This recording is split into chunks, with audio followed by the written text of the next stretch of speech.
Welcome to Sleepy Soldier, an immersive World War II audio experience designed to help you relax, reflect, and drift into sleep. Tonight, we step into the second part of a multi-episode journey through D-Day, told from the perspective of those who lived it.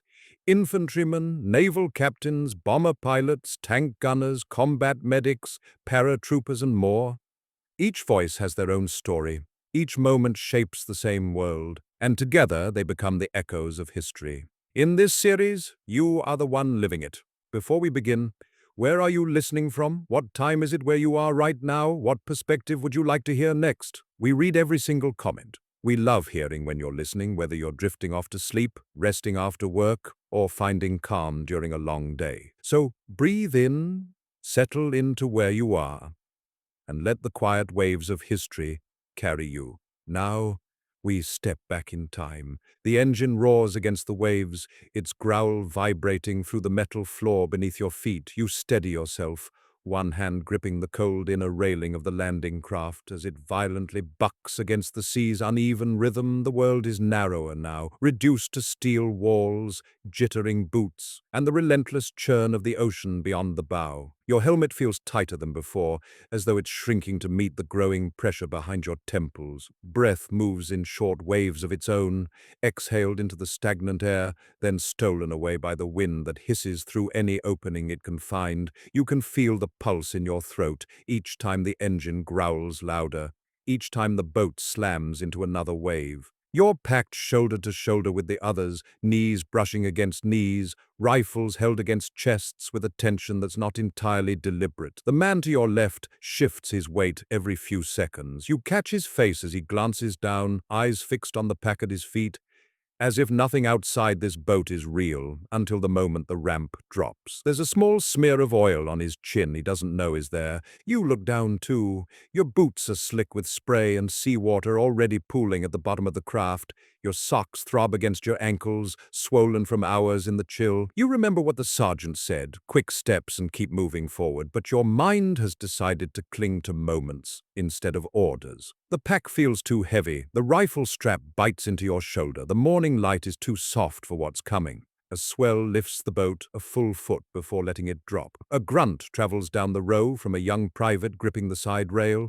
You feel the tremor of landing on the water and the momentary tug as the engine fights gravity's desire. Someone mutters, "Steady!" in a voice too tight to be reassuring. The ramp in front of you is still closed, locked in place by two metal arms that rattle against the bolts. Beneath the rust, you see layers of paint chipped from use. Olive, grey, and something older, darker. Beyond it lies the surf, then the sand, then whatever waits in the smoking haze on shore. You try to picture it, but the image won't form fully in your mind. It's like trying to see through mist, not absence of sight, but the presence of too much unknown. Another wave hits. Your numb fingers adjust your grip on the rifle's stock. You notice the man across from you tapping something with his thumb, a flattened bullet casing tied to his wrist with a strip of cord. A charm, maybe? A superstition? You wonder what small thing remains unseen on you. A letter in your breast pocket, a promise you've yet to speak aloud, a prayer half remembered without the words. The engine roars again, louder this time, almost defiant against the sea's insistence. There's a rhythm to it now, the surge as it climbs the wave, the roar as it drives down, the shuddering impact as boat and water collide again. The officer at the front turns slightly, bracing himself against the metal backing of the ramp. You see only the side of his face, but his jaw is set, eyes fixed forward. His hand adjusts the strap of his helmet, then falls to rest on the edge of the ramp lever. He leans in, listening. There's a sound beyond the engine, a distant crackling that rises and falls between the waves. The sound of gunfire, sporadic, sharp, more real by the second. Your heart reacts in a way your mind can't soften. A sudden tightness in your chest, a coldness in your gut. The kind of sensation that no amount of breathing can manage. You're still breathing, though, still anchored to the rhythm of your own lungs, and the great mechanical breath of the boat, pulling in and pushing out over water darker than it was an hour ago. A soldier behind you clears his throat, swallows, then whispers something that sounds like almost. He's not talking to you, he's talking to the moment, as though it can be soothed into arriving slower. You shift your weight just slightly, letting your knees bend with the boat's dip and rise. Your pack brushes against the wood behind you, rough canvas, scraping soaked plank. You feel each layer of the gear you carry, the cramped rations, the spare socks, the bandages in their silent pouch, all assembled with the idea of after, no one packed for during. The gunfire grows louder, closing like a noose being pulled toward the throat of the boat, bursts echo off the waves. Someone farther back in the craft starts reciting words under his breath, too quiet to hear, but steady enough to be more than nerves. You think you've heard it before. Scripture, a line from a play, a whispered promise. You exhale again, longer this time, chest shivering only slightly as it releases. Time doesn't speed up here. It thickens. It stretches out like a blanket just before it's pulled away. You're suspended in it, riding an engine that wants only to reach the beach, not to understand what it means. The officer grips the lever now. His arm tightens in readiness. The seconds ahead are already built inside him. You can feel it in the way his boots stay perfectly still, no matter how the boat shudders. The waves break harder against the sides now, splashing up against the seams of the ramp. You feel a mist of salt sting across your face and settle lightly on your lips. It tastes metallic, sharp, real. You shift your grip on your rifle, muscles tightening and loosening with intention. You're not told to get ready, you just know. You feel the ripple of the others knowing too, a collective inhale that no one leads, but everyone joins. The boat rises, then starts its descent again. The engine groans, slows, but doesn't stop. Salt water splashes over the ramp. Sharp and icy against the worn metal and the boots near it. Each wave seems to hit with more force than the last, splintering into thousands of droplets that sting against your face and neck. A mist hangs in the air now, mixing with breath and sound, and the low animal rumble of the landing craft's engine. Your eyes narrow instinctively, not just against the salt, but because whatever's ahead is finally becoming real. Not a rumor, not a briefing, but a solid and unrelenting truth. You tighten your grip on the rifle, slick fingers readjusting to find purchase on damp wood and cold steel. The metal has grown colder with the air, but you barely feel it through the pulse hammering in your hand. The water sloshing beneath your feet is rising in shallow waves, pooling dark around boot soles as the craft leans harder to starboard with each swell. You suck in a breath through gritted teeth, tasting the ocean on your tongue. The ramp hasn't dropped yet, but it will. Soon, the air inside the boat thickens under the combined tension of the men packed against each other, giving off heat but somehow still cold. One man to your right shifts slightly, turning his helmeted head just enough to glance toward the bow. His eyes are wide, jaw clenched. He catches your gaze for a half-second before looking away again. No words exchanged, no false comfort attempted. You both know anything spoken now would feel thin and too fragile to survive. Outside, beyond the steel lip of the craft, the world has become a blur of grey and angry white water. The coastline is slightly visible now, jagged, dark, lined with uneven shapes that might be rocks, or maybe something worse. Smoke rises in low arcs where small fires have begun from the bombardment. Every now and then, a brighter flash breaks through the haze, followed by a distant crack or boom that shudders through the air like an echo from a different world. But there's a new sound now, more focused and closer than any artillery echo. At first it gets lost in the roar of the engine and the crash of the surf, but then it repeats and then again. Short, hard, rapid, like a fist striking metal. Gunfire as someone near the front of the boat hunches instinctively, their body crouching down just a fraction lower, as though the sound alone could tear through steel. The officer at the bow speaks this time, loud, clear, steady. "Stay ready. Ramp drops on my signal." No one responds, not aloud. But you feel the shift. The boat is closing in. The plan, the destination, the unknown. It's all shrinking into a narrow corridor of time and space that's quickly running out. Another wave, this one higher. The spray hits harder, leaving streaks down helmets, catching in webbing straps. You blink, clearing your vision. The wooden planks underfoot groan with the pressured weight of the landing craft forcing itself forward. The sound of the engine is no longer steady. It sputters slightly, straining against both the sea and the chaos ahead. A loud snap echoes from somewhere above the ramp, followed immediately by a faint metallic whine. It's a reminder that the boat wasn't built to be immortal. It's just a vessel, a passageway. a doorway you'll soon leave behind. Someone towards the back whispers a name, not to call for attention, but to anchor themselves to someone who isn't here. A mother, a brother, a wife. Their voice is barely audible between engine growls and water slaps, but the softness of it cuts through the tension like a thread of something human trying not to break. More gunfire now, sharper, closer. You hear it starting to blend in with something uglier, the ripping sound of rounds tearing through air. You realize in a cold instant that the shooting isn't just getting louder, it's now meant for you. The officer shouts, voice punched with urgency now, "Eyes front!" Instinctively, your body responds before your thoughts can catch up. You brace, feet planted, rifle angled and ready to move the second the drop happens. Your breath pulls in, sharp and uneven. The sound of your heartbeat rises like a drum in your ears. The sea crashes against the bow again, but this time it's not followed by the same splash. It's drowned out, overshadowed by a sudden metallic clang. Then another and another. The boat shudders, not from waves, but from bullets. The first bullets ping off the steel sides. The first bullets ping off the steel sides, sharp as snapped bones, their impact echoing through the hollow metal shell of the craft. The sound is unmistakable, high, sharp, and splintering like hailstones made of iron. You flinch, but only slightly. Your body has already begun to react on its own, bracing against the wall of noise and cold and fear that beats against the hull with every passing second. Then more come, a whole burst, rattling across one side of the craft, then the other, angry and without rhythm. You hear the hollow clinks as they ricochet, metal meeting metal, some burying deep with a dull thud into wood, others skipping off into the sea. A few screams cut through the space, but they're swallowed quickly by the roar of the engine and the sea trying to swallow the land ahead.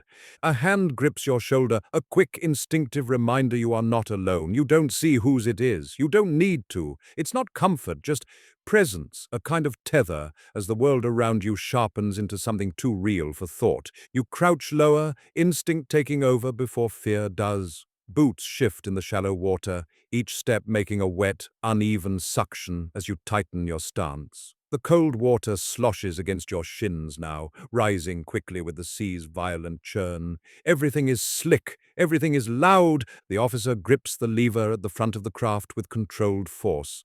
He shouts something, but the words are lost in the surge of incoming fire. You lean in, trying to catch it, but all you hear is the pounding of your own heart and the groan of the boat's battered hull. You catch a glimpse of the world ahead in the growing cracks of the smoke. What should be a strip of sand is a chaos of black earth and churning sea, broken by jagged metal, wooden stakes, and explosions blooming like sick flowers in the surf shapes dart and fall. The horizon blinks like a dying signal. You feel your breath quake as your eyes fix on the impossible thing in front of you. Land, but not the kind that welcomes. A bullet whizzes past your ear, close enough to feel its heat before it disappears into the wall behind you. You duck lower, just as a body beside you collapses forward with a shallow cry.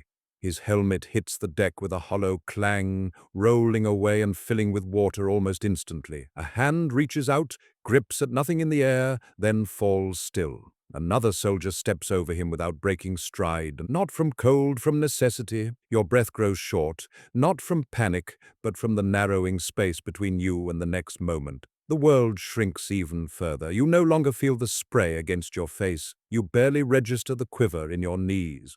All that exists is the beat of seconds between the bullets, the groaning of the ramp's joints, and the growing pressure of every man loaded like arrows into a bowstring that's beginning to snap. You don't want the ramp to fall. You don't want to stay here either. The boat hits sand, hard. The impact sends a shudder through your legs all the way into your teeth. A chorus of movement erupts instantly, boots sliding, rifles rising, bodies compressed into readiness. You grab the rail just as your balance falters on the uneven plank beneath your soaked soles. The world tips again, but this time it's not from the waves. It's the boat settling, the final moment of stillness before everything explodes outward. Through the front, you see it now, real, undeniable. The grey sea behind you, the blackened coastline ahead, the bodies, the fires, the pounding surf turned crimson in the morning light. You see it, and something deep inside you rearranges itself, replaces whatever was resting there before with something harder, something that doesn't fit but must be carried. More bullets ring out. louder than ever. Some hit the ramp itself, sparks spitting off the metal surface. One ricochets into the body of a soldier ahead of you. He falls backwards, clutching his chest, choking on cries too broken for words. Someone pulls him aside, and you feel nothing but the thudding urgency of your own pulse. The officer looks back, eyes sharp with the final signal. Go! The lever is jerked downward. The ramp drops into freezing chaos. The ramp drops into freezing chaos, slamming downward with a blast of wind and sound that hits you square in the skull. For a moment, the whole world seems to break open. The metallic screech of the ramp's hinges is drowned instantly by a surge of icy water rushing in, slapping against boots and rising like a savage tide inside the craft. The air fills with the deafening chorus of machine gun fire, screaming men, and the roar of the sea beneath the sky of torn grey and smoke. The men in front surge forward, not in orderly lines, but in a frantic current of instinct and training colliding. You move because there is no choice, because the water wants to grab you, because staying in this boat means dying in it. The sudden cold hits your face, your chest, your gut. Breath is ripped from you, not by emotion, but by the shock of it. Like ice water has entered your lungs before you've even stepped off, and your boots hit the metal ramp.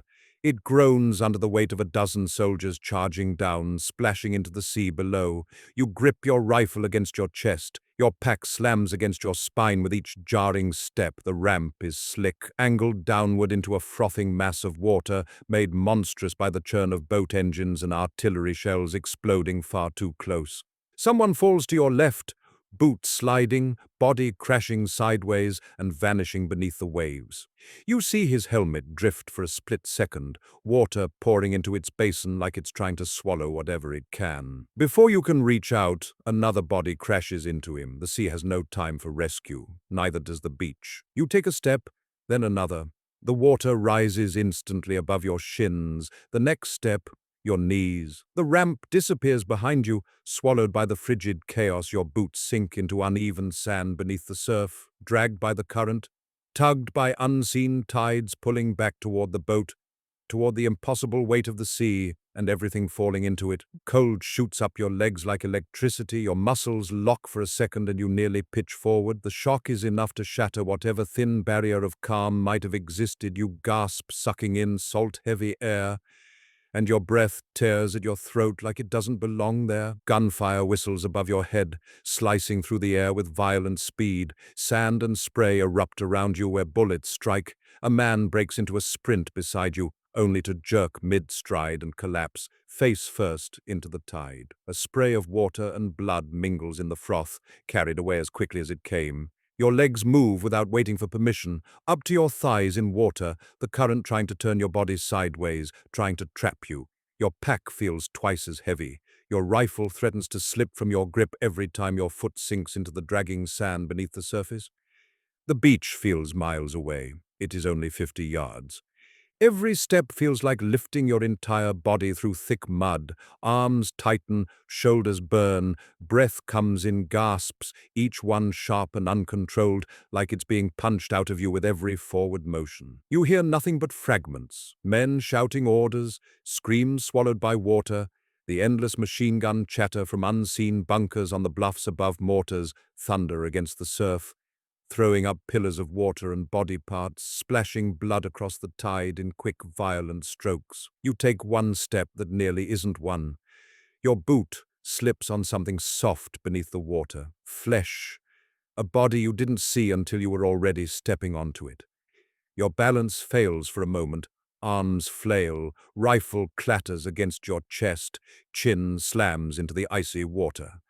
The cold takes another bite out of you, threatening to lock your muscles again. You push off and stagger upright. Water streams down your face, into your eyes, down the collar of your jacket, sliding deep into every seam of your uniform. The weight of it settles into every fold and stitch. You hear someone yelling, maybe your name, maybe an order, maybe nothing at all. There's no time to know. Your knees drag through water that now rises to your waist. A wave hits from the right and shoves you sideways. You stagger, catch yourself, feel the rifle slam into your ribs as your weight shifts and sinks into sand so soft you fear you'll lose your foot entirely. Men fall around you. Men stand next to you. Men disappear before you even register they were there. You force yourself forward, teeth clenched hard enough to ache, breath coming in bursts, lungs burning not from lack of air, but from the way every breath fights against the cold, like it's something hostile, alive. You lift your eyes for half a second and see the world ahead. The beach isn't still, it's moving. Dirt exploding from the ground in sharp eruptions, sand shifting with bodies crawling for cover, smoke rising in coils that blur the line between water and land. The surf carries helmets, rifles, broken boards. Anything it's been given, everything else stays behind and sinks. You lower your head again. There is water in your ears, in your boots, in your lungs almost. You move one more step, then another. Feet hit the surf, water to the waist. The cold grips you like a fist, tightening around your legs and chest with a violence that almost makes you forget the explosions shaking the beach ahead. For a moment, your breath is gone, stolen by the shock of it. Like the ocean itself is trying to reach into your lungs and pull the life out before anything else has the chance. But there's no room for stunned hesitation. The current is moving, unforgiving and icy, pushing at your knees, pulling at your gear. You stumble forward, leaning into the momentum, boots sinking into the unseen sand below as the water fights against your thighs. The waves are relentless, rising, crashing, retreating, only to lunge again. Every step feels like dragging the full weight of your body through cement mixed with glass. You clutch your rifle tightly to your chest, the metal slick with seawater as your gloves slide slightly along the stock. The sound of your own breath is ragged, short. It's almost drowned beneath the shouts of the men around you, voices muddled by panic, swallowed almost instantly by the endless boom of shells landing farther up the beach. A body floats past, face down, helmet still strapped on. For a moment, it rolls with the current, arm dangling at an impossible angle before it dips beneath the surface and disappears into a shroud of foam. Another man to your left reaches toward it, hand outstretched as if reflex, but a sudden blast of gunfire forces him to duck, and the corpse is lost beneath the churning water. The sea is filled with things now, helmets, rifles, packs, lifeless hands. The tide is claiming everything it can find, dragging each piece into its dark stomach without remorse. And yet you keep moving because the choice isn't between life and death, it's between forward and nothing, and your pack drags at your shoulders, soaked through. The medical bandage tucked inside the side pocket feels like a brick of ice against your ribs. Your knees ache from the weight and the constant shifting of sand underfoot. Every step feels like it might be the last before the sea pulls you sideways, pulls you under. Ahead, through the curtain of smoke and spray and scattered bodies, the land looms. Dark sand, torn with craters, dotted with stakes and barbed wire. It doesn't look like a beach anymore. It looks like the earth has been wounded, torn open and left to bleed. Men are scrambling there, bodies lying prone against the slope, others running low between obstacles, some still crawling like newborns into the world of fire and steel. Each time someone moves, a burst of gunfire erupts from the bluffs beyond, answering with merciless precision. The air is laced with death, carried in the wind, in the surf, in the sound of battled silence between each shot. You force another step, the water reaches your waist, then a little lower. The ocean doesn't want to let go, but the sand pushes upward beneath you, shifting under your wet boots. You feel for a moment like you might stand, like you might move faster, but your legs are trembling from the cold. And the sudden effort of climbing out of the water feels like lifting a world strapped to your shoulders. The sound of bullets hitting the surf grows louder now, each one slicing through the water with a sharp slap, sending up small bursts of sea spray mixed with sand. They sound like snapping wires, hard and fast. Your head jerks instinctively. You hunch lower. You're not sure which way to move first, but your body knows before your mind does. You drive forward, feeling water resist each motion, like a force trying to pull you back toward the boat, toward the past, toward safety that no longer exists. Someone stumbles beside you. A young voice gasps as his rifle slips from his grip, swallowed immediately by the surf. He looks down, instinctively trying to reach for it, but another volley of gunfire hits the water near him. A burst of foam sprays across his face, and he drops low, looking at you with wide eyes as he breathes too fast. frozen between instinct and terror, and you reach out with one hand, dragging him upward, pulling him forward without speaking. There's no space for words, only motion. You move together now, his weight pulling against yours, both of you leaning into the tide, arms shaking, breath burning. The sand firms beneath your steps. The current begins to weaken. The waterline drops lower, settling at your thighs, then your knees.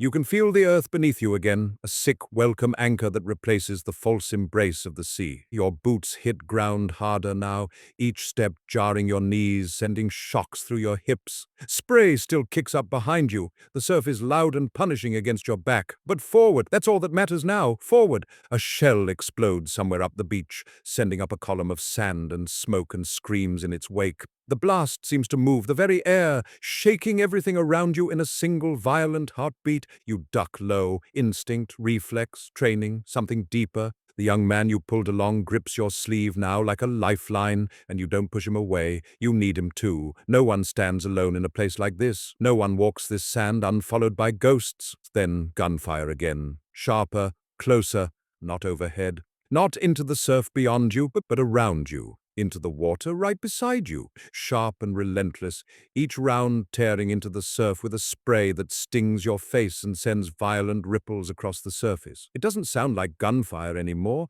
It sounds like the ocean is spitting metal, shards of death rising and falling in chaotic sync with the distant rhythm of the guns perched above the beach.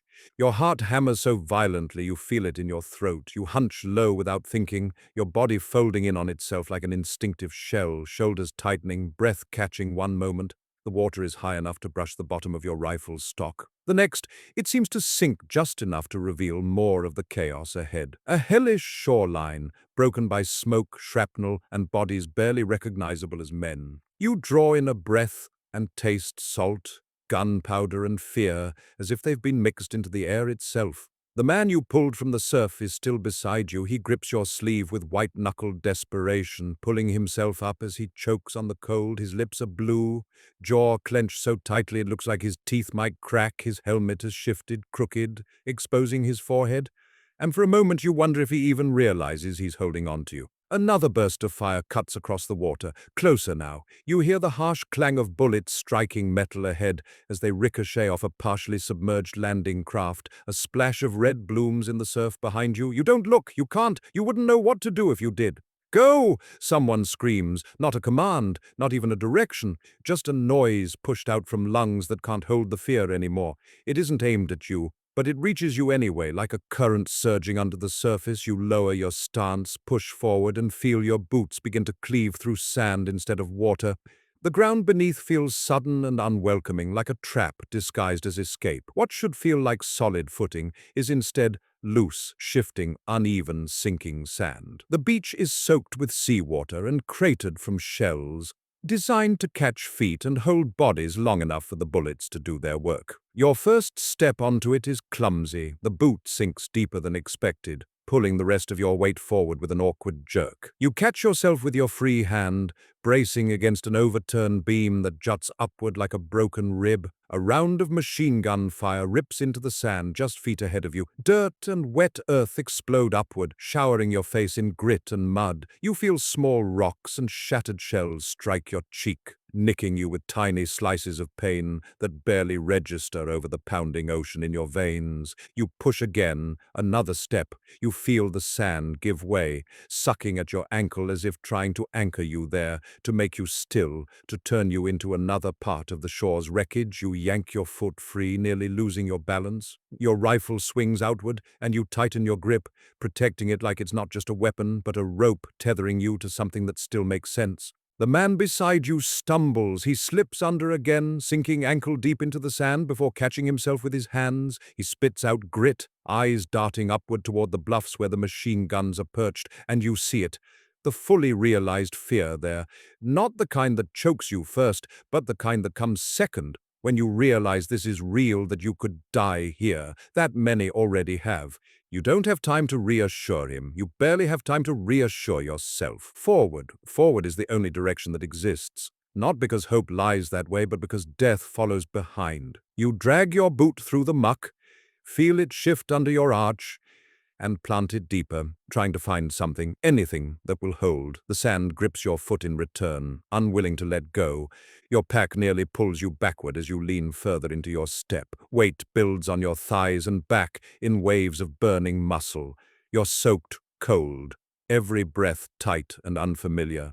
Someone shouts nearby, a warning about barbed wire ahead. You glance up long enough to see it, a tangle of metal glinting in the fractured light, rusted and bent and half buried by the tide. Beyond it lies open sand, but getting there means crawling under, through, or around the teeth of rust, waiting to dig through flesh. A mortar explodes behind you with a terrifying blast, heat and shock rolling over your spine, knocking the air from your lungs before its sound reaches your ears. The concussion flattens your thoughts into a single burst of survival instinct. You feel your boots slip again, burying you deeper into the sand's dead grip. You pull again, harder. The sand grips differently this time, like it's giving way, like it's loosening. You lift your head enough to see what's ahead.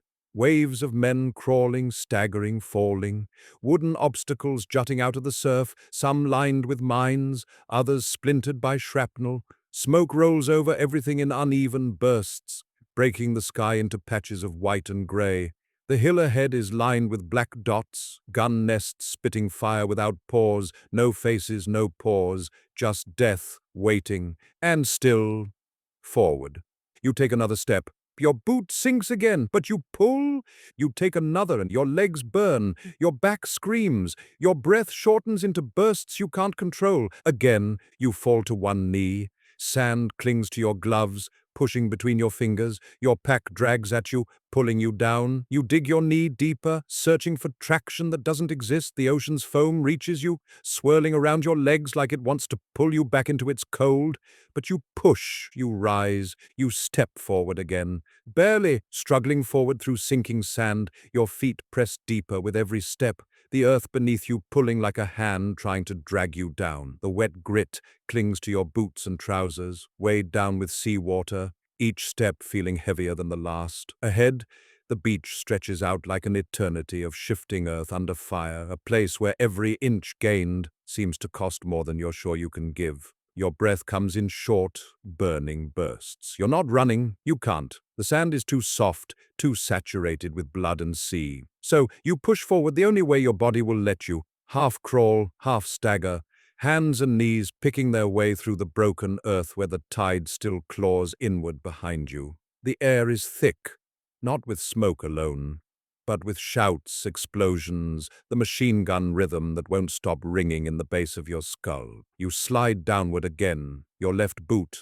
wedging deeper into a fresh crater. It's shallow enough to escape, but deep enough that you feel the sand pulling at you like quicksand in slow motion. You brace your rifle against the ground, pushing yourself up. The sling bites into your shoulder as you claw for balance, but you don't let go. You can't. Out here, a rifle isn't a tool. It's a lifeline. The only thing separating you from the truth that your body is as fragile as the lives being torn apart around you. You feel a presence move beside you, someone scuttling on elbows and knees, helmet caked with mud and salt. He reaches out, grabs a jutting piece of driftwood, hauls himself upright again, rifle raised as though by instinct, then crashes forward, low and urgent. His movement stirs something inside you, a reminder, a rhythm. You lean into it, into the momentum of someone who refuses to crawl alone. Together, you move forward, neither of you saying a word. There is no point. Even if you had breath to speak, it would vanish in the wind and noise. Words have no place here. Only motion, only will. The air tears open again. A mortar detonates a few feet to your right, sending a wave of earth and smoke and screaming fragments into the air. You duck without thinking, head buried behind folded arms, the sand erupting against you like it's alive. You can feel its weight begin to settle again before your ears recover from the blast, before your mind finishes catching up. You rise, gritty, half-blinded. The world is still there, still wrong, still moving. You move too. Ahead, barbed wire stretches out in ugly, rusted tangles, half buried under washed-up debris. You see soldiers caught in it, uniforms shredded, limbs pinned, hands twitching in instinctive effort to free themselves from the metal, which is anything but forgiving. Someone's helmet tilts forward as their head drops and doesn't rise again. You look away, not quickly, but with the slow turn of someone who knows there are no answers in staring too long. There's an opening in the wire, just a few feet ahead. You head for it, still low, legs trembling now from cold and exertion. The sand begins to flatten slightly where the tide has reached it. Creating a brief stretch of firmer ground, you push harder, using it like a runway toward the breach, toward the slope that rises above where the machine guns still rain, death onto everything moving in the open. You're halfway to the opening when you stop dead in your tracks. A sudden, sickening weight presses against your right leg. It's soft, heavy, familiar in a way you wish you didn't understand. You look down, slow, almost unwilling. A body floats beside you. He's face down in the froth, helmet still strapped tight, rifle still slung over his shoulder. One hand is outstretched beneath the water, fingers curled around the strap of his pack, as though he were still walking, still moving somewhere forward. The surf rolls him slightly, nudging his form against your knee before the current pulls him away again. His webbing is filled with water, uniforms soaked through. The waves claim him gently at first, then roughly, dragging him with each pulse backward, away from land, away from the battle, away from this moment of your witness. You freeze, trapped between grief and motion, hollow and full all at once. The sea doesn't care who he was, doesn't care what he carried. It just takes him back, like it never meant to let either of you land in the first place, for a breath, one too long, one too deep. You just stare into the water, into him, into the reflection of yourself in that still, ghostly shape. The surf pulls harder. He slips a foot, then two, then he's gone, rolled beneath the foam and crushed dreams and smoke and silence. Claimed by the tide that brought you here, you blink, water streaking your cheeks, sea or tears or both. Then you move again, because you must, because the sand still fights you, because the bullets still fall, because the war does not wait, it doesn't notice who falls behind, only who keeps moving forward. And so you do, you move again, because you must, because that's what this place demands. The sand grips you like a living thing, refusing to let go, trying to turn your ankles, to pin your boots, to remind you that the beach is not a path, it's a battlefield. Every inch is earned, every breath is fought for. The weight in your shoulders tightens, not just from the pack, but from what it now carries, the memory of the face in the water, the stillness, the moment you could not stop, that you had no power to change. It sinks into your bones like the cold, until every part of you is carrying more than gear. A burst of machine gun fire erupts overhead, shredding the air with a metallic scream. You throw yourself forward, hitting the wet sand with a thud that sends a jolt up your spine. Your rifle digs into your ribs, and for a second you can taste the bitter mix of metal and sweat on the back of your tongue. You press yourself low, cheek against the sand, body half submerged in the salted muck, and all sound fades into one overwhelming roar. It's not just the gunfire, not just the artillery, it's the collective howl of 100 layered moments crashing against each other, impossible to separate. The world contracts into a tunnel, dark and sharp, where all that exists is your heartbeat, the burning in your lungs, and the taste of grit between your teeth. Then, from somewhere inches away, a shout. You turn your head. A soldier lies beside you, eyes wide, mouth open, words coming out in jagged, broken fragments. Move! Keep down! Go, go! He's pointing toward the rise in the beach, a low dune, broken but solid, offering the smallest suggestion of shelter from the murderous line of sight up ahead. You nod, but your head jerks more than answers. Pain flares up your neck from the awkward landing. Your muscles are screaming at you, some to move, some to stop, but only one impulse wins. Forward, you crawl, dragging yourself through the saturated sand. Elbows and knees drive into it, finding what purchase they can in earth that feels like it might swallow you whole. Every motion is resisted. Every attempt at forward ground meets the suction of wet earth and the slowing weight of fatigue. You slide past wooden beams, jagged metal, and darker shapes, some still moving, others horribly still. Men who walked only minutes before now lie twisted, half submerged in the sand, uniforms shredded, helmets buckled at odd angles. You avert your eyes as much as you can, but not everything can be unseen. You reach the base of the dune, really more of a collapsed sand mound where explosions have churned the ground over and over again. It's not shelter, but it's the closest thing to something like cover. You press in, back against the rise, panting. For a moment, nothing exists but breath, cold, shallow, desperate breath. Then you hear it, a low, terrible whine overhead, mortar. You don't look, you just know. You press your face into the crook of your arm as the world above ignites in a furious blast. Sand rains down in heavy clumps, smacking helmets and shoulders, filling eyes and mouths, clattering off rifles. You dig your fingers into the earth on instinct, gripping something real, something solid, as if the ground itself can keep you in place when all else is chaos. The blast passes, the earth stops shaking, you lift your head, spit mud, blink out the dust. Someone coughs nearby, wet, ragged. You hear groaning, someone calls out for a medic, voice cracking, fading fast. You force yourself up onto your elbows. Your arms feel like bone pushed through rusted wire. You brace your knees, push upward again, and find your footing in a narrow pocket of dry sand just under the dune's edge. Then you hear it, the unmistakable swelling of waves behind you. You turn, and you see it.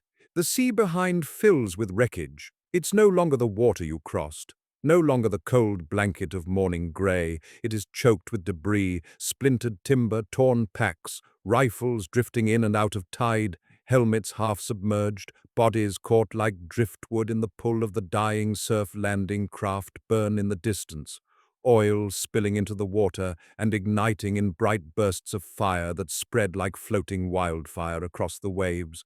The ocean is carrying it all, the proof of what's already been lost. Every rise and fall of the tide is a silent gathering of things that will never reach the sand, a wordless accounting of the cost. You swallow hard, but the lump never goes down. The sea behind fills with wreckage, and the beach ahead waits for the living to decide whether they will join it or keep moving. And so you brace yourself once more, because nothing else will move you forward. No orders, no voice, only the choice to rise, to take another breath, to take another step. You inhale, tasting salt and ruin, then forward. You inhale, long, ragged and hollow, and force yourself to rise again. Muscles protest, throat roar, ribs aching from the ground's unforgiving impact.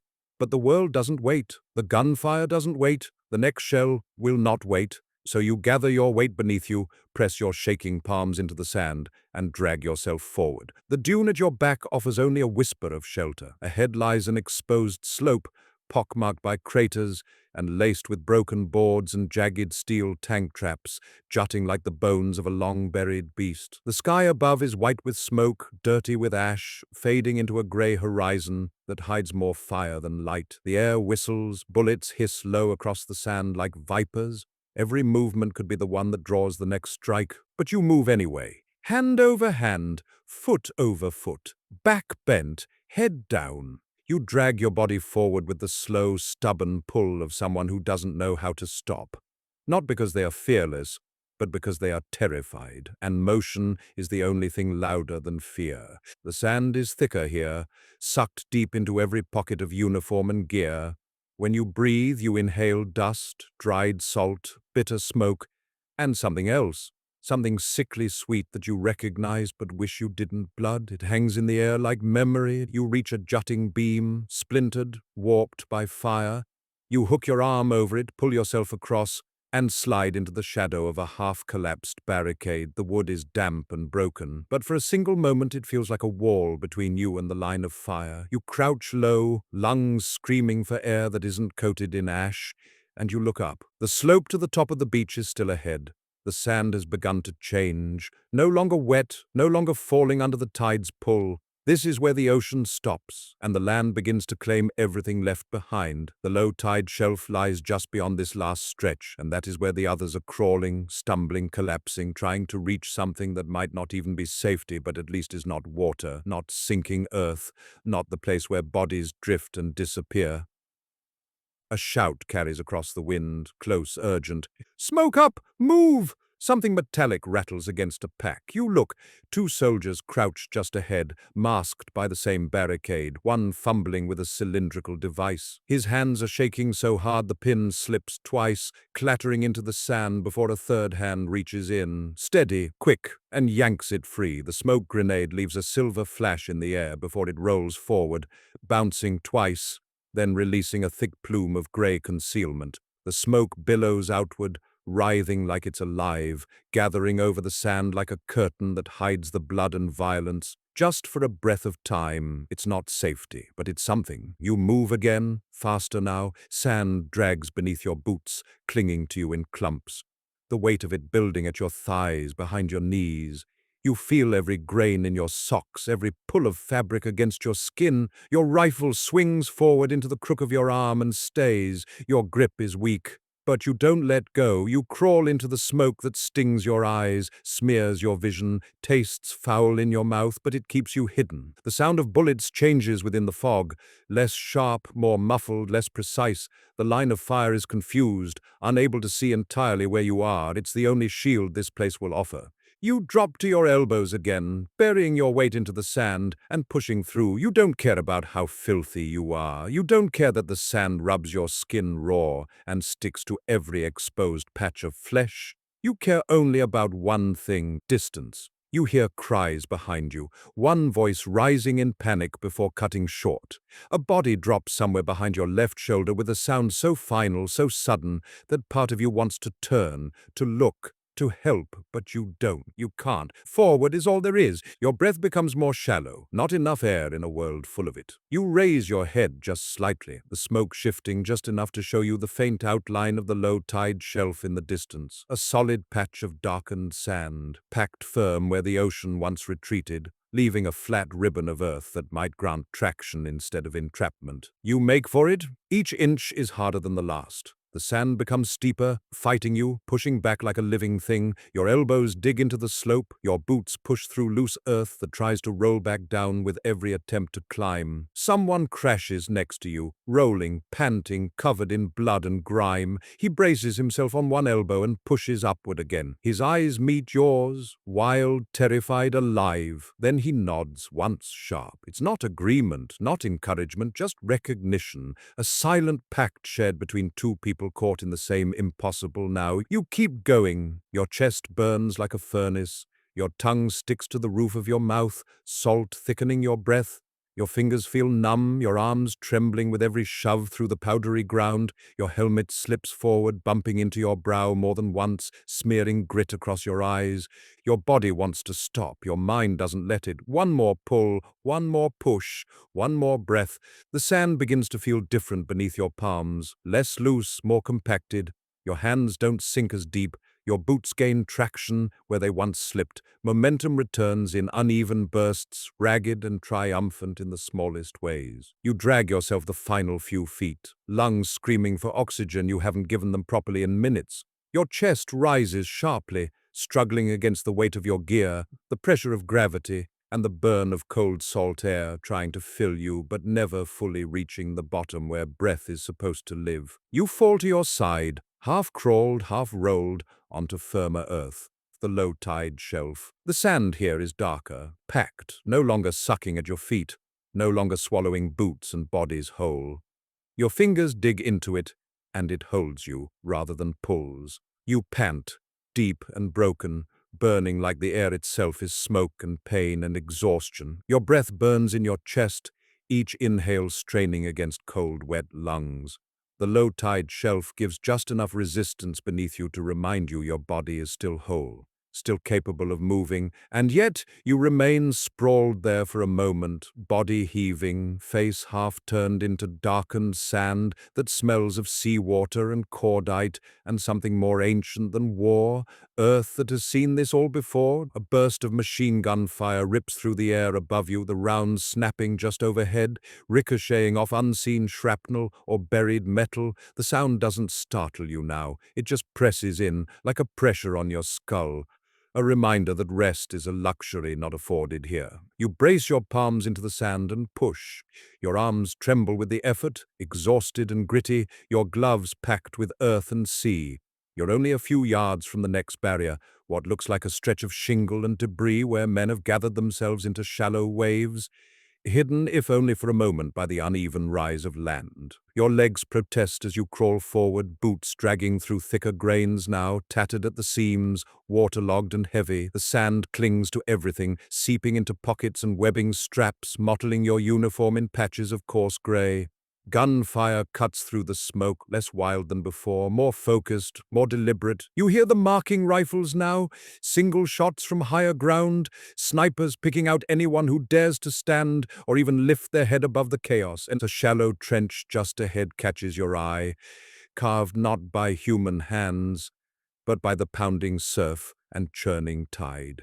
It isn't deep, but it offers a depression just enough to break sight. The men ahead are pressed low against it, rifles angled, helmets just visible between scraps of canvas and broken boards strewn like bones. You move toward it. The world narrows to nothing but the few feet in front of you.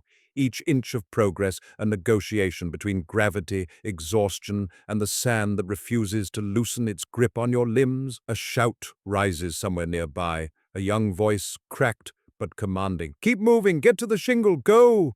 You follow, not because the voice makes you believe you'll survive, but because stillness would leave you behind and dead on the sand. And you're not ready for that, not here, not now, not on foreign earth that doesn't know your name nor care for the history in your veins. Your knees dig into the ground, the rough grit abrasively grinding through soaked fabric into skin. You lift your head just enough to see. The shingle is close now, just beyond that low ridge where the sand changes texture again.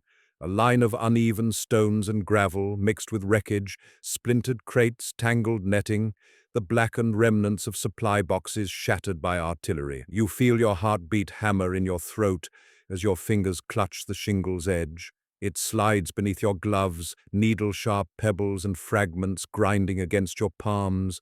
It's solid, immovable, something your body might hide behind, something that doesn't sink, doesn't shift, doesn't fight you for every inch. You roll onto your side, dragging one knee up and shoving forward the rest of your weight. Your rifle is half buried in sand and gravel now, but still gripped tight, barrel pointed diagonally toward the slope. Your helmet slips forward again, sand falling inside the rim, gritty and immediate against your sweat-damp forehead. You push it back without thought. Another explosion tears through the air. You don't look. The ground shakes beneath you. Someone screams. The sound folds into the background like all other screams do now. You blink against the sting in your eyes, pulling breath in long, ragged, shuddering waves. The shingle digs into your elbows as you turn, pressing yourself low into its cover. The earth here is harsher, rougher, stabbing at your legs through your soaked uniform, but it's shelter. Small, partial, imperfect, but shelter. You force yourself to lower even further, chest pressed into the uneven grit, cheeks scraping against rock and splintered wood as you breathe in dirt and salt and burned powder. Your body curls inward, an instinctive shield against the relentless fire above. There's no comfort in the posture, only survival. You feel the vibration of the next volley before you hear it. Rounds tear into the beach somewhere behind you, sending up clouds of sand and pebbles that patter against your helmet like hard rain. Your breath, stolen in fractured bursts, finally settles into something steadier, still ragged, still painful, still far too fast but steady. You close your eyes just long enough to feel the moment, heartbeat between gunshots, air between coughing fits, ground beneath your body. You've reached cover, if only barely. You open your eyes again, dragging your body into a tighter space against the shingle, chest heaving, fingers raw and caked with earth and seawater. You press into the shingle, gasping for cover, every inch of your body trembling with exhaustion and shock. The air smells of salt, blood, and smoke, sharp and sour, hot and freezing all at once. Pebbles grind into your gloves, shards of broken crates jut into your side, but for now, nothing else matters. You're not sinking anymore, you're not drowning, stumbling, or sliding backward. You are still alive, and for the moment, that is the victory. The slope ahead is jagged, leading up toward the tree line and the looming heights where enemy machine guns spit fire in violent streams. Every inch of ground between here and there is death in waiting, littered with twisted metal and bodies sprawled where they fell mid-run, mid-scream, mid-breath. A few men are pressed low beside you, scattered in the break of shingle and sand, each one locked in their own small universe of will and instinct and fear. No one speaks. Words don't survive here. They dissolve into the wind before they can make any difference at all. You clutch your rifle tighter, trying to steady your shaking hands. Your gloves are soaked, but the leather still warms against your palms with a familiarity that somehow anchors you, reminding you that you still have a weapon, still have a purpose. Even as the world above erupts in flame and smoke, you force your breath slow, long inhales, burning through your chest, shallow exhales that feel like you're bleeding heat out into the sand. You're still gasping, lungs overworking in a fight against panic and adrenaline and the thick chemical air. Then another explosion tears a hole into the world above you, closer this time, too close. The impact sends a rain of sand and jagged stone tumbling down over your helmet and shoulders. You flinch, instinct forcing your head down against the earth, eyes squeezed shut until the rattling stops. When you finally lift your gaze again, the smoke is thicker, rolling in low gray clouds along the beach, mixing with the morning's fading fog and the churn of dust kicked up by constant bombardment. Through the haze, you see flashes of movement. Soldiers dragging themselves forward, some on their feet, others crawling like wounded animals over the shifting terrain. Bodies lie everywhere, in the surf, in the sand, against tank traps and broken beams. Some move still, twitching in shock or spasms. Others are still enough that you don't need to look twice. A rhythmic sound begins to rise above the chaos. A whistle, then a howl, then a roar descending from the sky like a beast. You brace before you even register what it is: artillery. Heavy shells, you've heard them in training, never like this. The first one slams into the far edge of the beach, a wall of flame rising high into the air, the blast punching the wind out of your lungs. From this distance alone, your jaw tightens. You flatten against the shingle just in time for the next one to hit. Closer, sand flying up like a geyser, smoke expanding in a rolling cloud that sweeps over fallen bodies and living ones alike.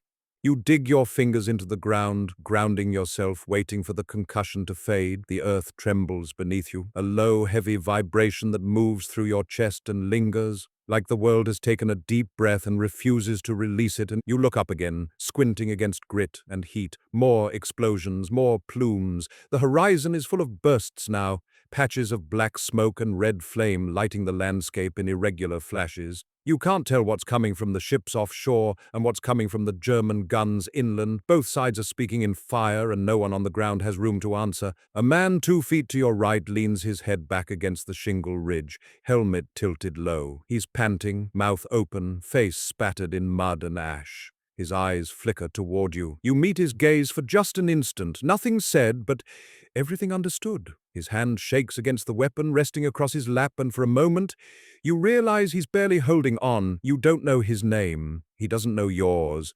But you're breathing the same poisoned air, pressing into the same unforgiving ground, held together by the same invisible thread of survival. Above you, the sky flashes again, white against gray, then orange, then black. The shells scream overhead, howling like they've been torn from the throat of something ancient and merciless. You duck down, hands over your helmet, as another one lands further inland. The shockwave ripples through the sand, pushing grains into your collar, stinging your cheeks with their speed. You grit your teeth, trying to keep from choking on the dust that fills your lungs. You've never breathed so hard in your life. Not in training, not in drills, not in nightmares. The next shell falls even closer. You feel the earth jump beneath you, sand shaking loose beneath your hands. The sound is a monstrous thing, starting high, building, suffocating, then erupting in a deafening roar that swallows everything around it. You taste blood. You're not sure where it's from. Your fingers slip just a little over the sliding gravel. Your breath stumbles again. Every instinct screams to get lower, to bury yourself deeper, but you know deep in your bones there is nowhere to go but forward, closer to the bluffs, away from the open beach where the sea leaves men to die. You steal one more breath, sharp, piercing, cold. Then the sky is alive with screaming shells, each one ripping through the clouds like a nightmare given form. The sound is everywhere, above you, behind you, ahead of you, the relentless tearing of the air, like the world itself is being pulled open at its seams. You grip the shingle with numb fingers as the wind from each explosion sweeps over you, carrying sand into your mouth, your eyes, the collar of your uniform. You cough, spitting mud and salt, trying not to inhale the smoke curling around your helmet. The air tastes of burning oil and scorched metal, laced with the raw scent of ruptured earth. Your lungs feel too small, too tight, like they were never meant for this kind of air. The fire doesn't stop, neither do the shells. They fall at intervals that feel both random and impossibly precise, turning the beach into a shifting crater of chaos. You feel each one rattle the ground beneath your chest, shuddering through your spine. The earth itself has become a drum for destruction. And yet, beneath the fire, beneath the smoke and roaring sky, you hear another sound rising, clear and terrible. Whistles, not from artillery this time, but from officers scattered up and down the beach, calling out to anyone still able to move, still willing to stand, still alive. Forward! Move! Forward! The commands come sharp, urgent, layered over everything else. Soldiers around you begin to lift their heads, to drag exhausted limbs through the debris-strewn sand. Some stagger to their feet, only to fall again under the weight of fire from the bluffs. Others press their helmets deeper into the shingle, unable to rise just yet, maybe ever. You breathe again, once, twice. The air is thick, heavy with heat and salt, but it fills your chest enough to make your muscles respond. You shift your weight, pressing your elbows into the sand, pulling one knee up. Your gear feels impossibly heavy, waterlogged, sand-filled, dragging you backward with every motion. But you move! Not standing, not yet crawling. You dig your elbows into the rough gravel, dragging your body forward inch by inch. The shingle cuts through your sleeves, shredding fabric and scraping skin, but it doesn't matter. The pain is distant. It's just part of the landscape now, like the roar of the sea or the scream of the shells. Background to the one thing that still matters, movement. You keep low, willing your body to fold into itself, to be smaller than the next bullet, the next blast, the next screaming round that scythes across the sand. Ahead, the slope rises slightly again, leading toward the sea wall, an uneven line of concrete, rock, and half-buried debris that marks the edge of the beach and the beginning of the bluff. Between here and there lies open ground, broken only by the scattered bodies and shattered gear of those who came before you. Every inch is riddled with fire, every inch is a gamble against death. You lift your head just enough to see the next stretch, about 30 yards of uneven sand made darker by blood and shadow. Beyond it, the sea wall, covered in cracks but still standing. Men are clustered there, some firing up toward unseen bunkers, others crouched behind stones, waiting for the next chance to run. You have to get there. You know it without being told. The wall is the only thing between this impossible gauntlet and a chance to regroup, reload, breathe without inhaling steel. Your breath shakes again, but you inhale deeply, feeling your ribs protest. You look once more at the man beside you, a corporal maybe. His helmet glints dully through a layer of dirt that once might have been silver. His eyes close for a moment, lips moving in a fast, silent prayer. Then he pushes forward too. The firing intensifies. The sand erupts in bursts around you, struck by machine gun rounds from the ridge. You barely lift your head now, just long enough to find a path, a direction. An obstacle to pull behind your chin almost scrapes the ground. You crawl, dragging your knees through mud and stones, arms burning, body screaming for rest you cannot give. Your rifle is heavy across your shoulder, barrel grinding into the sand as you inch forward like an animal too hurt to run, but too stubborn to die. An explosion detonates to your right, sending a rain of dirt and fragments into the air. The concussion forces your face into the sand, your eyes clenching shut as grit fills your mouth and nose once more. You spit, shake the earth free, and keep moving. Your breath sounds loud in your helmet, too loud, like it might give you away, like the enemy can hear you straining from above. You press through the panic, letting the rhythm of movement take over. Elbow, knee, elbow, knee. The heat builds in your chest. Your uniform rubs raw at your joints. Every inch feels like a mile. Time is no longer measured in seconds, but in breaths and impacts, everyone stolen before the next. You're only 10 yards from the seawall now. You feel it coming closer, not by sight, but by the pull in your body, the instinct that something almost like shelter is near. A wounded man lies ahead of you, half sunk into the sand, one arm flopped against his chest, eyes fixed upward. You crawl past without stopping, teeth gritted, not out of coldness, but out of the terrible truth of this place. There's no room to mourn in the middle of fire. The sand turns harder beneath you, less loose, more earth-like. Your palms scrape rock instead of mud. Your breath comes faster now, not because you're panicking, but because you're almost there, because the body goes frantic when it senses just a scrap of hope. Bullets ping against something solid ahead, stone maybe, concrete, it doesn't matter, it's not sand, it's not open, it's cover. You drag yourself the final few feet, lungs burning, vision blurring as you push and claw and force your body to listen, to hold just a moment longer. Then you're there.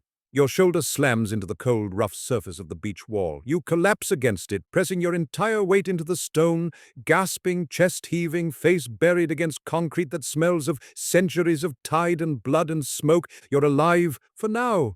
Crawling toward beach wall under fire, your back presses into the cold, rough stone of the beach wall, and you feel its immovable weight like a blessing. For the first time since stepping off the landing craft, you are not fully exposed, not drowning, not sinking, not entirely in the open. The wall stands as a thin, imperfect barrier between you and the storm of fire and steel that rages just beyond its reach. You lean your helmeted head back against it, your chest heaving in broken, uneven breaths. Your pulse thuds against your temples, a relentless pounding that feels almost louder than the screams of the wounded or the gunfire tearing through the air overhead. Every breath burns, every inhale scraping against lungs roar with salt, smoke, and fear. Soldiers are clustered along the wall in uneven rows, some crouched, some sprawling, others gripping their rifles across their knees with fingers too cold to steady them. Faces are streaked with soot and blood, eyes wide and unblinking. None of you speak. There's no point, no breath to spare for words.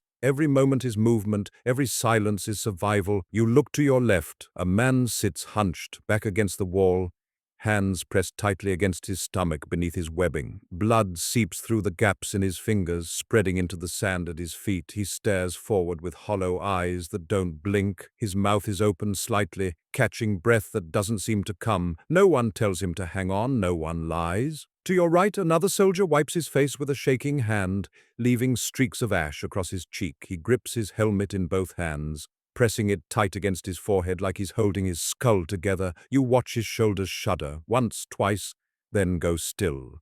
He takes a breath, then another. He opens his eyes with silent resolve and shifts slightly, pressing deeper against the safety of the stone. A shout rises behind you, carried by the wind across the chaos of the beach. Someone farther down the line is signaling, waving one arm toward the left, pointing toward a break in the wall. "Move! We need to—" The rest of the sentence dissolves into the whip of gunfire overhead, bullets slicing into the ridge of concrete just above your helmet. Fragments chip off and rain down in a gritty shower, stinging your hands and cheeks. You duck lower, pulling yourself into the dirt, tucking your chin as the air cracks and burns above you.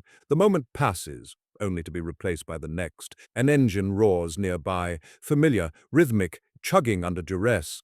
You crane your neck just enough to peek past the edge of the wall. A landing craft that never made it fully ashore sits half-tilted in the sand, black smoke curling from its bow, where it took a direct hit. Men spill from it still, falling into the surf, crawling on hands and knees through water and wire. A few don't move at all. Others emerge from the waves, staggering, covered in oil and ash. Their helmets gone, their weapons dragging behind them. They crash into the sand, broken, exhausted, clutching for cover that doesn't exist yet. The wall holds, but not for all. Then a sound shakes the earth under your hands, rolling deep through the hollow space inside your ribs. A shell lands somewhere further inland, bursting into a screaming cloud of fire and dirt. The concussion reaches even here, a wave rippling through soil and stone and flesh. You brace yourself, fingers digging into the sand, jaw clenched tight. The sky opens. For a moment, it is all color and motion, flames blooming high, smoke curling into great dark blossoms, dust rising from the crater like a tidal cloud. The world looks like a smear of charcoal and blood and shattered light. You blink, and it's gone, swallowed by the next. Another shell lands behind you, closer this time. The wall shudders. You hear someone cry out, voice ripped from their lungs without consent. You don't look. You just grip the stone tighter. There's nothing you can do. Only move, only survive. You shift slightly, pulling your pack up so it isn't dragging at the small of your back. The straps rub against your coat, grinding grit into already raw skin. Your gloves slip, wet and sandy. You're shaking, but not from cold alone. Your body is burning its last reserves in the name of motion, refusing to shut down even when every muscle begs for stillness. Another soldier crawls up beside you, breathing hard. He nods once, a gesture of mutual acknowledgement, not camaraderie. He jabs his chin toward the slope ahead, steeper now, more unforgiving, leading up toward the edge of the bluff. You know what it means. You're not done yet. None of you are. The machine guns haven't stopped. They rake the open sand relentlessly, stitching lines across the bodies still trying to crawl up from the shoreline. Every inch of movement is a fresh invitation for death. But staying still isn't a choice either. Not here, not now. A whistle sounds, sharp, rising above the din, a signal. Someone yells, voice torn and barely audible through the chaos. Go! The wall can't protect you forever.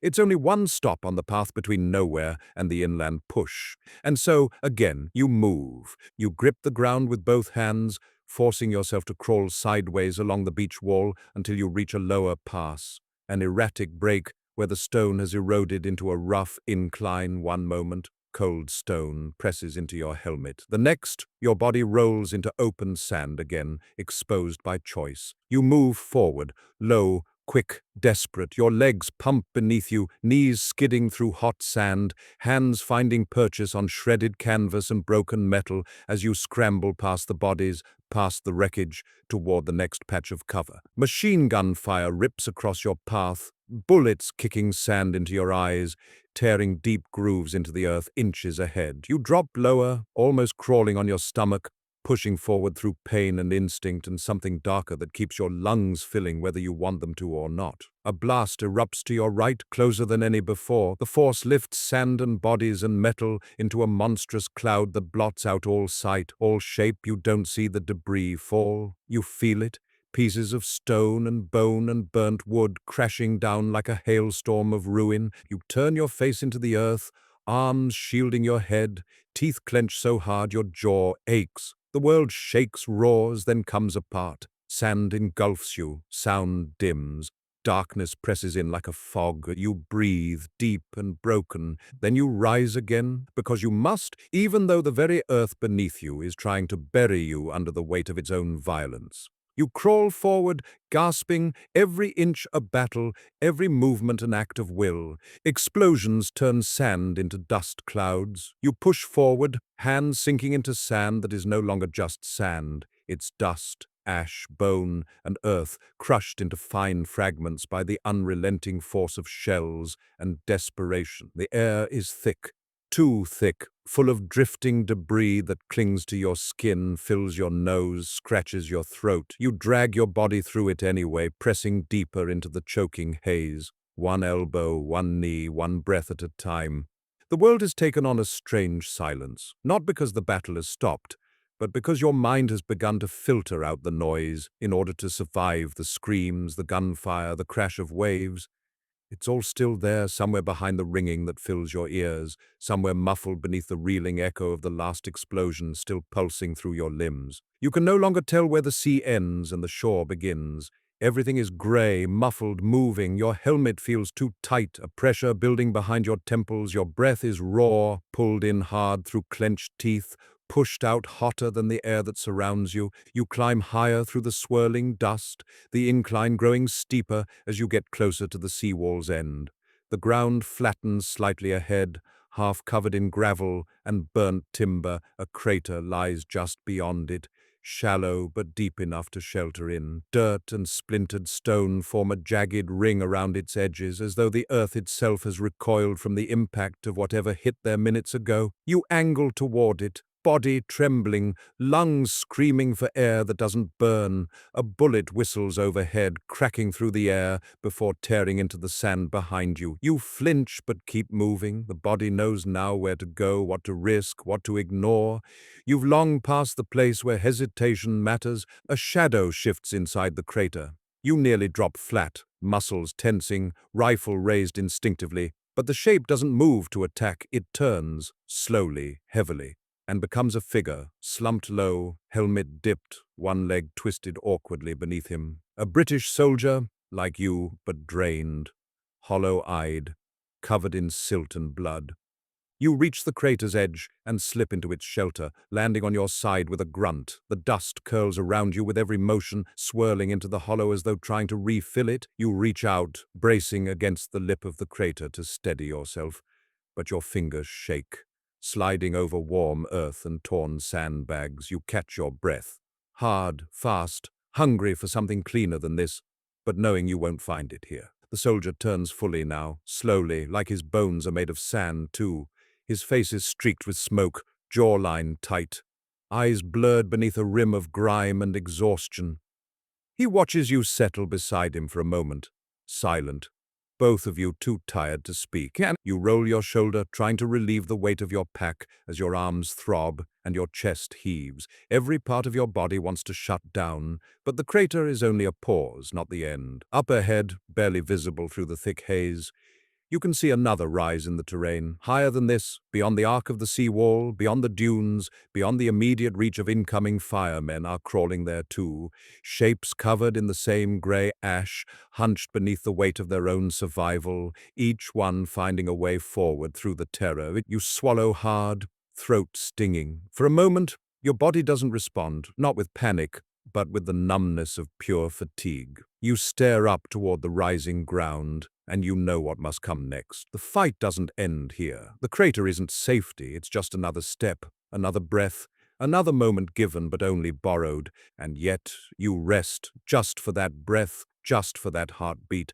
just long enough to believe there is something more than this fire, this sand, this endless tide of death, and will tangled into a single moment of being. The soldier beside you shifts, just slightly. His head tilts enough for you to see his eyes clearly under the helmet rim. Dust falls from his brow. He meets your gaze, not with fear or expectancy or command, just recognition. A moment of being seen inside a storm, built to erase you both. A reminder you are not alone. You pull in a breath, slow, heavy, burning, and nod once, barely perceptible. The exhaustion is still there, the smoke, the fire, the pain.